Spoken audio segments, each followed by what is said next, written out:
Hello everyone, this is Amanda McGuire and this is my week 5 discussion board for MPA 594. This week's discussion board is about an organizational change made by the new department leader of Inland Regional Center, making the change after the COVID-19 pandemic from 100% telework to a hybrid schedule where it's part of the time working from the office and part of the time working from home. In order to make this change, the department head of Inland Regional Center follows Gulick's theory in breaking this down into 3 phases. The first phase being planning, budgeting, and staffing. The second, organizing, coordinating, and directing. And the third, reporting and planning.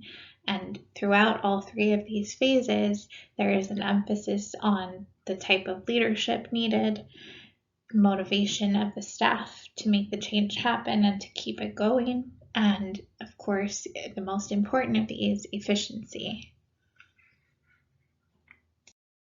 So in the first phase, we have planning, budgeting, and staffing. Starting with planning, the department head uses Lindblom's idea of a branch or successive limited comparisons, which is making the change in incremental steps based on the current situation.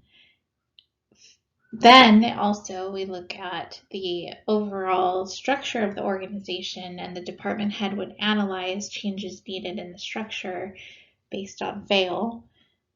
There is a need here for transformational leadership, and the idea that the leader would need to have organizational experience and public interest attitude, be flexible, and make sure that everybody feels like their job is still going to be equal to what they were doing when they were working from home. There needs to be a strategic leadership style here as well, in the idea of Follett and collaborating and team building to make sure that the change is being implemented and the staff have buy-in to it, because they're comfortable at home, so they need to know that moving back to the office part of the time is necessary. So they would look at Simon and looking at the big picture and all the options and choosing what's best in that moment. And then moving on to budgeting, the department head would need to look at how this can still be efficient now that we are utilizing the office more, and the budget cycle would need to be taken into consideration should changes need to be made.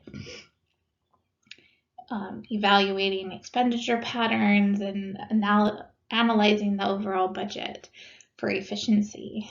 And then with staffing, there would need to be, the department head would review the staffing needs currently and see if changes needed to be made. Does there need to be renewed training for now having a different schedule, and the ethics behind working from home as well as working in the office and utilizing both?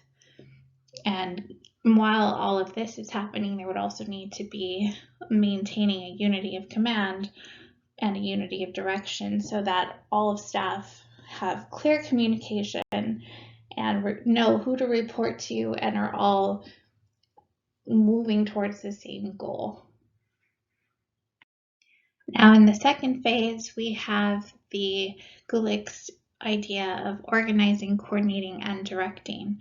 Starting with organizing, the department head would need to look at the overall structure of authority and make sure to maintain Weber's strict hierarchy and Mooney's scalar principle with unity of command, as well as the breakdown of how each staff will need to be organized in their schedule. In this, there also needs to be a change in the type of leadership offered, with a situational leadership style adapting to the staff and the different circumstances surrounding this new schedule.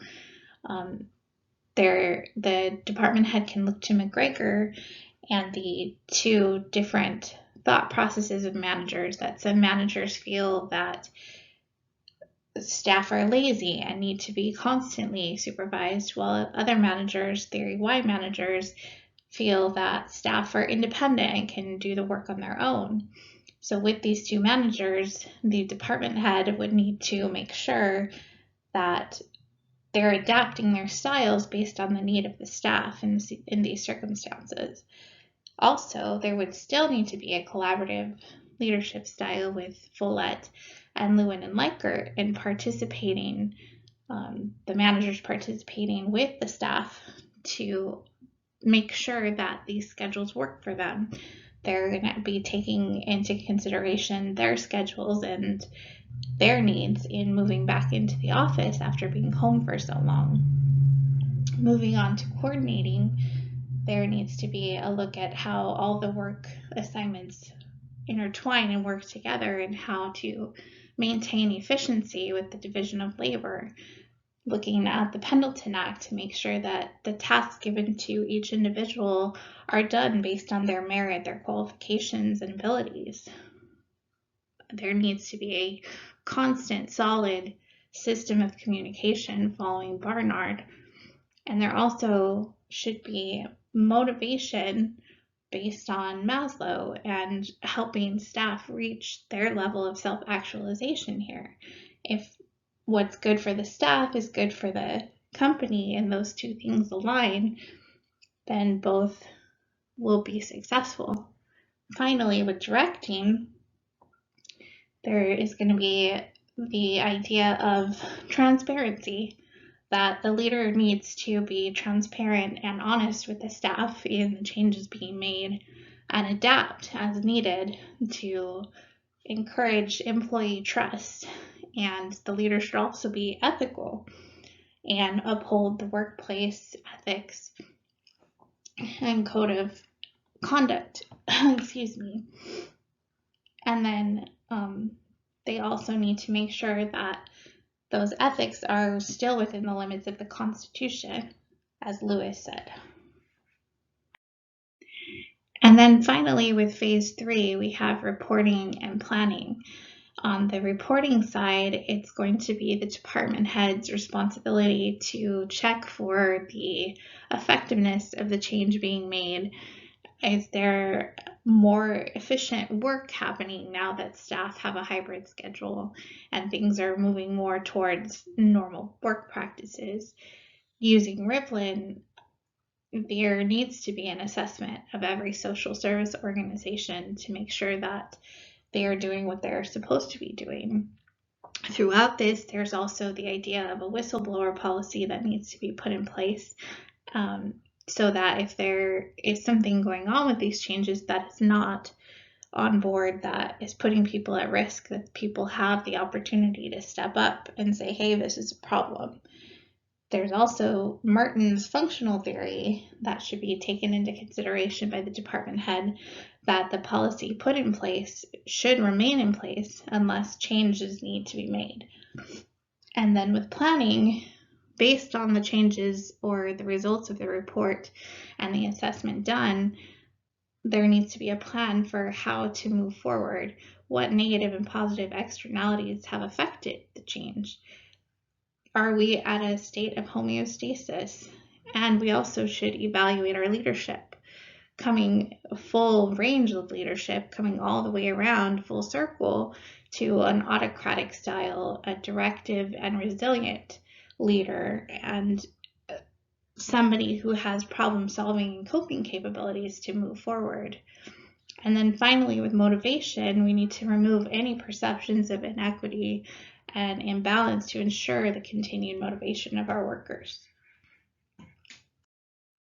So in conclusion, the implementation of a change such as IRC's hybrid work schedule requires an incremental approach, making the change in phases.